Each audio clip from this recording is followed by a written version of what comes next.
día, la competencia monopolística. Habíamos visto las características generales de este mercado, donde había un elemento clave que era la existencia de diferenciación del producto, que le hacía parecerse bastante a la competencia, perdón, al monopolio. Y de hecho, si vemos esta diapositiva que tenemos aquí, esta gráfica de maximización de los beneficios, concretamente a corto plazo, observamos que tiene las mismas características que habíamos visto en su momento para el monopolio. Es decir, en la competencia monopolística, como característica principal, es que diferencia su producto. Y al diferenciar su producto tiene capacidad de influencia sobre los precios. Y lo primero que observamos al diferenciar los precios es que la demanda o curva de ingresos medios o curva de demanda tiene pendiente negativa. Repito, consecuencia de que las empresas, en este caso, tienen capacidad de influencia.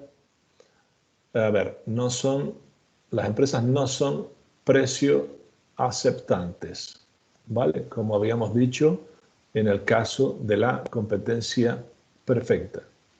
Es decir, aquí las empresas sí tienen cierta capacidad de influencia sobre los precios. De ahí que la curva de la demanda tenga pendiente negativa. ¿De acuerdo? En eso coincide con las empresas monopolistas, ¿vale? Pendiente negativa de la curva de ingresos medios o curva de demanda. Y otra característica que también lo hace diferente por esta misma circunstancia es que el ingreso medio no es igual al ingreso marginal. ¿De acuerdo? En este caso, las empresas en competitivas, el ingreso medio era igual al ingreso marginal, pero las empresas en competencia monopolística, al igual que las monopolistas, el ingreso medio no coincide con el ingreso marginal. Es decir, recuerden que esto también es demanda. La demanda no coincide con el ingreso marginal. Aquí lo vemos, curvas distintas. En verde la curva de la demanda, en gris la curva de ingresos marginales.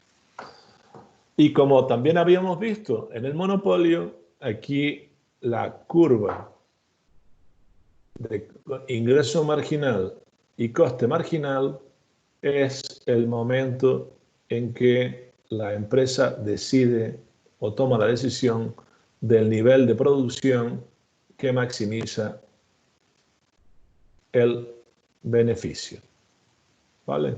Que sería en este caso Q1 que tenemos aquí.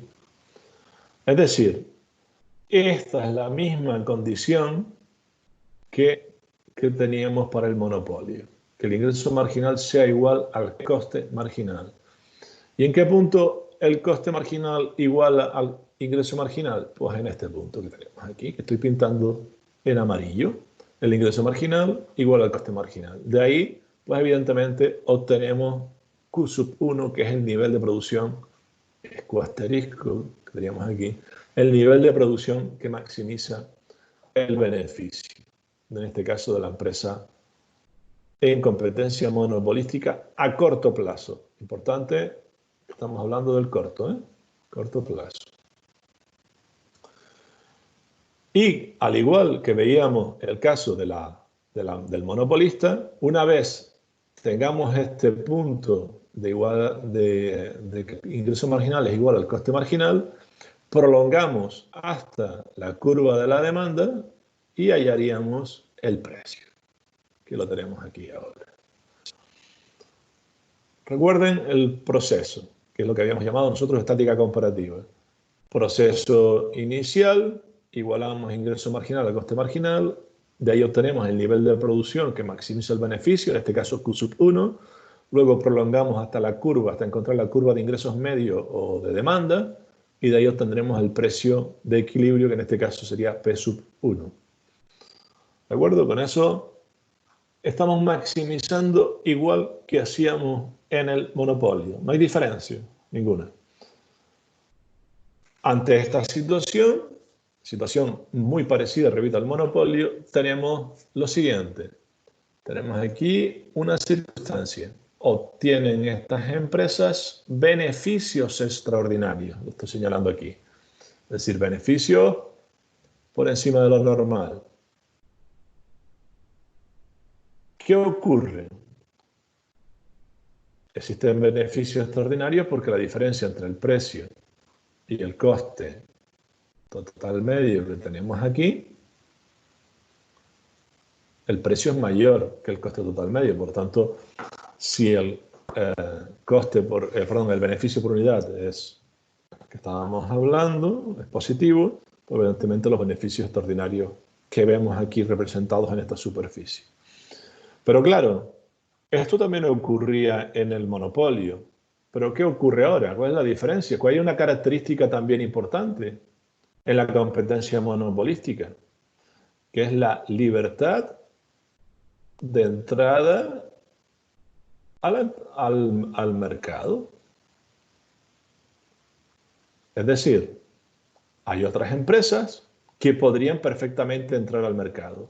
Y en esto sí que no se parece al monopolio. En esto se parece a la competencia monopolística. Es decir, otras empresas que no es esta de que estamos viendo aquí representada, podrían o se podrían sentir atraídos por este mercado y empezar a operar en este mercado. Es decir, hacen la competencia a esta empresa que estamos analizando. ¿Por qué ocurre esto? Pues precisamente porque esta empresa obtiene beneficios extraordinarios y al obtener beneficios extraordinarios y existir libertad de entrada, como hemos visto ahora, ¿qué ocurre? Las empresas que están fuera de este mercado de competencia monopolística se sienten atraídos por esos beneficios extraordinarios. Y entonces empiezan a entrar nuevas empresas al mercado. Empieza a entrar, y cuando empiezan a entrar las empresas al mercado, ¿qué va ocurriendo? La demanda ya no es la misma. Antes la demanda esta era para una sola empresa y ahora esta demanda empieza a desplazarse hacia la izquierda. ¿De acuerdo? Lo estoy señalando aquí con estas flechitas, indicando el movimiento que empieza a ser la demanda de esta empresa que estamos analizando. Es decir, empiezan a entrar nuevas empresas atraídas por los beneficios extraordinarios y eso hace desplazar la curva de la demanda hacia la derecha. Y al mismo tiempo que se desplaza la curva de la demanda o de ingresos medios, también se empieza a desplazar la curva de ingresos marginales hacia la izquierda. ¿Esto qué va a provocar? Pues evidentemente cambios sustanciales en la situación. Ojo, he dicho que cambia la curva de demanda de ingresos medios, es decir, esta que estamos aquí, que cambia la curva de ingresos marginales, esta que tengo aquí, pero no cambian, ojo, no cambian las curvas de costes. No cambia la curva de costes total medio, sigue siendo la misma, no cambia la curva de costes marginales, que siguen siendo los mismos. Lo que nos va a cambiar son las dos curvas de ingresos medio e ingreso marginal. Pues evidentemente, con este proceso de irse desplazando las curvas hacia la izquierda, llega un momento que la empresa, esta empresa que estamos analizando, que tenemos aquí en la imagen, empieza a perder beneficios extraordinarios. Poquito a poco, al irse desplazando, se van reduciendo los beneficios extraordinarios y poco a poco llega a una situación final que es esta que les pongo aquí ahora. Es decir, ¿qué ha pasado? La curva de ingresos medios o de demanda se ha desplazado tanto, al igual que el ingreso marginal, que nos cambia absolutamente todo. Es decir, ahora tenemos una situación en la que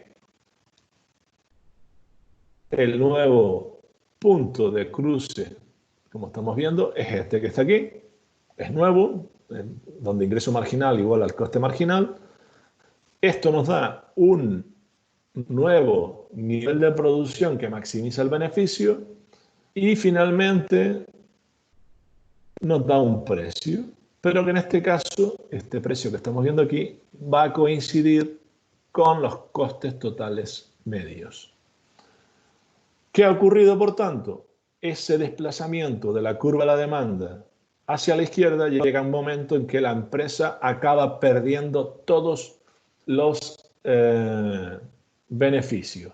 Es decir, los beneficios extraordinarios desaparecen en el largo, extraordinarios desaparecen en el largo plazo.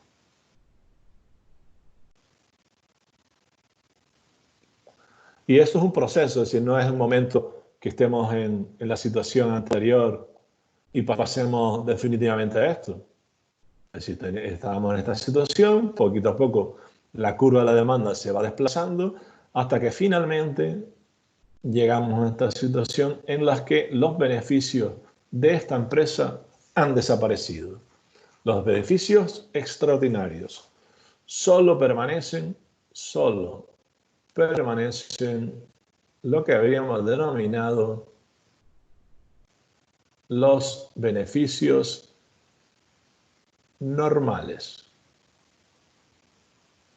¿De acuerdo? Bueno, pues este es el proceso y una de las características más interesantes de del mercado, de las empresas en este caso, en competencia monopolística. Repito, la primera gráfica que vimos anteriormente representaba a una empresa que estaba sola en el mercado. Esa empresa que obtenía beneficios extraordinarios, se le empiezan a unir otras empresas que también quieren capturar, digamos, esos beneficios extraordinarios, hasta que entonces la consecuencia es que la demanda de la empresa que estamos analizando se va desplazando a la izquierda hasta que, como en este caso ya esta gráfica final, desaparecen los beneficios extraordinarios y solo quedan los normales, es decir, beneficio cero. Es decir, beneficio cero. Recuerden que ese es el concepto de beneficio normal. No sé si tienen alguna duda respecto a estas dos explicaciones de la diferencia entre los beneficios a corto plazo y los beneficios a largo plazo de una empresa en competencia monopolística. Bueno, si no hay dudas, pasamos a la siguiente diapositiva. Tengan en cuenta que es un proceso, ¿eh? La gráfica anterior es el punto inicial, digamos, y este es el punto final. Y en medio, pues ha habido un proceso de pérdida progresiva de los beneficios extraordinarios hasta llegar a ese beneficio cero que estamos hablando.